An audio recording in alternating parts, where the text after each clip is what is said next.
85% des femmes n'aiment pas leur corps. 85% des femmes âgées de 35 à 44 ans. Il faut préciser. Voilà. Soyons précis. Est-ce qu'on en parle ou pas? On en parle ou pas?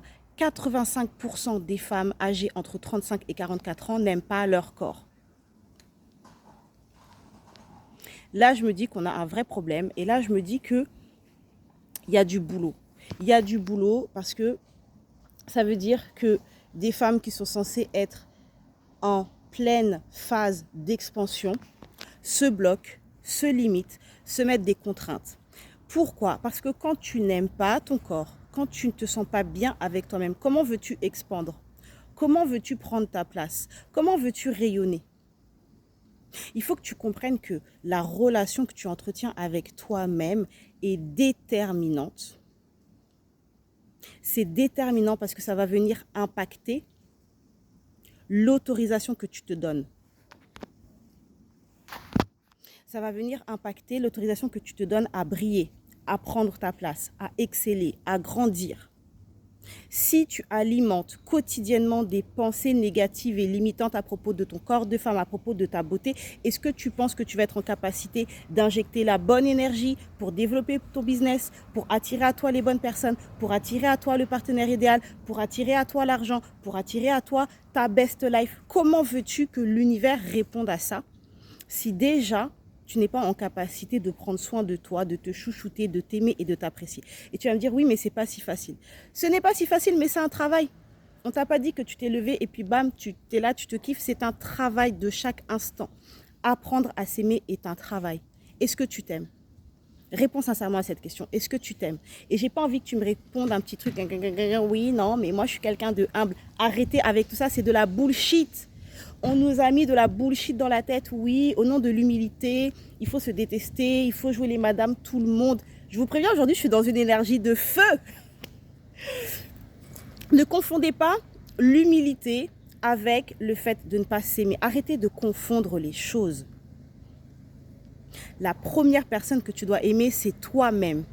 Plus tu t'aimes, plus tu es en capacité de nourrir le monde, plus tu es en capacité d'inspirer le monde qui t'entoure, plus tu es en capacité d'aimer, plus tu es en capacité aussi d'attirer à toi les bons partenaires, les bons collaborateurs, les belles amitiés pour toi.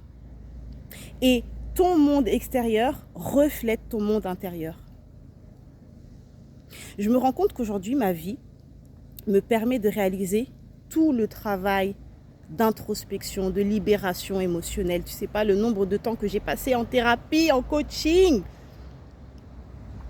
Mais aujourd'hui, quand je vois ma vie, quand je vois le partenaire avec qui je suis, quand je vois le lieu où j'habite, quand je vois les choses que je fais, quand je vois comment mon business se déploie, quand je vois comment j'arrive à matérialiser de manière fluide ce à quoi j'aspire, je comprends que ceci est lié au fait que je fais le job. Et ce job, je le fais depuis des années. Ce travail qui consiste à apprendre à m'aimer de plus en plus chaque jour. Ce travail qui consiste à aller guérir mes traumas, aller regarder là où c'est pas agréable, faire le job de libérer, faire le job de conscientiser, faire le job de m'autoriser à prendre ma place, de m'autoriser à rayonner, de m'autoriser à matérialiser ma vision grandiose. Ma vision grandiose, je t'explique. En tant que mentor self-love, ma vision grandiose, c'est d'accompagner des centaines de femmes, de les aider à améliorer la relation qu'elles entretiennent à elles-mêmes, de les aider à mieux s'aimer, de les aider, du coup, à prendre conscience de ces relations qui ne leur conviennent plus, qui les polluent, de les aider à faire des meilleurs choix relationnels. Parce que lorsque tu apprends à mieux t'aimer, forcément, tu vas avoir un niveau d'exigence qui sera différent. Il y a des choses que tu n'accepteras plus. Il y a des manières que tu n'accepteras plus. Il y a des amitiés qui ne feront plus sens. Il y a des comportements que tu ne toléreras plus. C'est de ça dont il s'agit en fait. Donc, ne négligez pas ce travail de fond. Le premier travail que toutes les femmes devraient entreprendre, à mon sens, c'est d'apprendre à s'aimer. Je répète, le premier travail, à mon avis, que toutes les femmes devraient entreprendre aujourd'hui, c'est d'apprendre à s'aimer.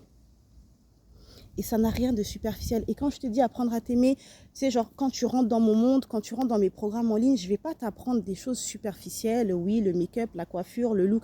Ça, pour moi, c'est de l'apparence. Quand je dis apprendre à t'aimer, c'est dans tes fondations. Est-ce que tu t'aimes dans tes fondations? Est-ce que tu t'aimes même lorsque tu es une connasse? Est-ce que tu t'aimes même quand tu fais de la merde? Est-ce que tu t'aimes même quand tu es triste? Est-ce que tu t'aimes même lorsque tu prends du poids? Est-ce que tu t'aimes même lorsque tu as une sale gueule? C'est de ça dont il s'agit. C'est de ça dont je vous parle.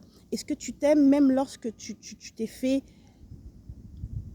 critiquer par des membres de ton entourage et que ça te touche? Est-ce que tu t'aimes même lorsque tu te sens vulnérable?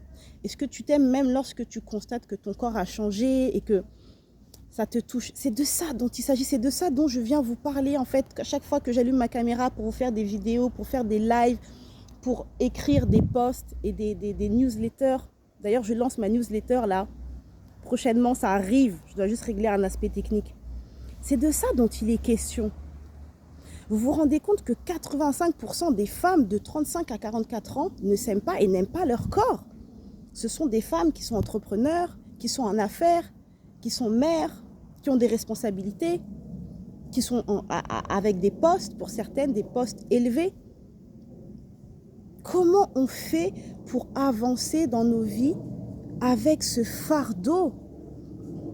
Ce fardeau qui consiste à se fuir, à fuir son reflet, à fuir son miroir, à fuir son intériorité, à fuir son monde intérieur. Parce qu'on n'a pas envie de rentrer en relation avec nous-mêmes et du coup, on va quémander l'amour ailleurs, auprès de nos amis, auprès de nos partenaires. Et on crée des scénarios dramatiques. Sortez, il faut sortir de là, mesdames. Il faut sortir de là. Sortez de là. Sortez de là. Sortez de là. Et faites ce travail, ce cheminement. C'est un cheminement. C'est un travail de toute une vie. Il y a des paliers, mais il est vraiment temps que vous puissiez entamer ce travail. Et je suis là pour ça. Donc, pour démarrer votre accompagnement avec moi, ça se passe juste en dessous. Vous trouverez mon adresse email. Et vous me contactez, je vous envoie le lien de mon agenda en ligne et on démarre le travail. Soyez prêtes parce que ça va être intense, ça va être profond, ça va être libérateur et ça va être bénéfique. En attendant, prenez soin de vous. Bye bye.